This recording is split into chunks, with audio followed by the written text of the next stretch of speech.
Hi అండి. గోధుమ పిండి అట్లండి అప్పటికప్పుడు చేసుకుంటే చాలా బాగుంటాయండి ఇవి.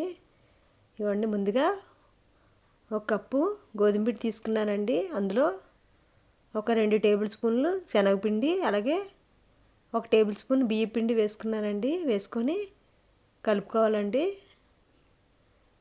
ఉల్లిపాయ ముక్కలు కూడా వేసుకోవాలండి. ఇందులో తగినంత సాల్ట్ కూడా వేసుకోవాలి. ఎక్కువ ఉల్లిపాయ ముక్కలు వేసుకోవాలండి. అలాగే పచ్చిమిర్చి కూడా ఎక్కువ వేసుకోవాలి. 3 పచ్చిమిర్చి, ఒక పెద్ద ఉల్లిపాయ చిన్న చిన్న ముక్కలుగా కట్ చేసి వేసుకున్నానండి. వేసుకొని ఈ విధంగా చేతితో స్మాష్ చేస్తూ మంచిగా కలుపుకోవాలి. ఈ విధంగా చేయాలండి. నేను చూపిస్తున్నాను కదండి. ఈ విధంగా కలవడం వల్ల గోధుమ పిండి అట్లు అనేవి చాలా రుచిగా వస్తాయండి. ఇదిగోండి, జీలకర్ర కూడా వేసి కలుపుకోవాలి. బాగా నలుపుకోవాలండి జీలకర్ర వేసినప్పుడు.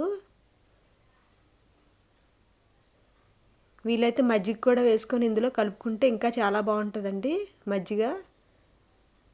ఇదిగోండి, ఈ విధంగా అట్లు వేసుకొని తింటే ఇంకా చట్నీ కూడా అక్కర్లేదండి. ఈ విధంగా చేసుకుంటే ఉల్లిపాయలు ఎక్కువ వేసుకోవాలండి. అలాగే చేతితో మంచిగా బాగా కలుపుకోవాలండి. అప్పుడే దీని రుచి మరింతగా ఉంటుందండి. దీనికి చట్నీ కూడా అక్కర్లేదండి. అప్పటికప్పుడు ఇన్స్టెంట్ అయిపోతాయండి. చాలా బాగుంటాయి టేస్ట్ అయితే. ఒకసారి ఇలా చేసి చూడండి.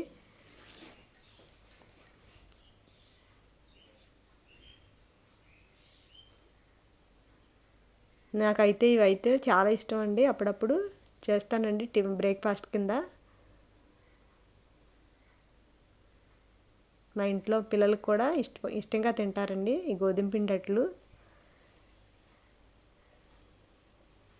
చాలా అంటే చాలా రుచిగా ఉంటాయండి. దీనికి అసలు చట్నీ అనేది అక్కర్లేదండి.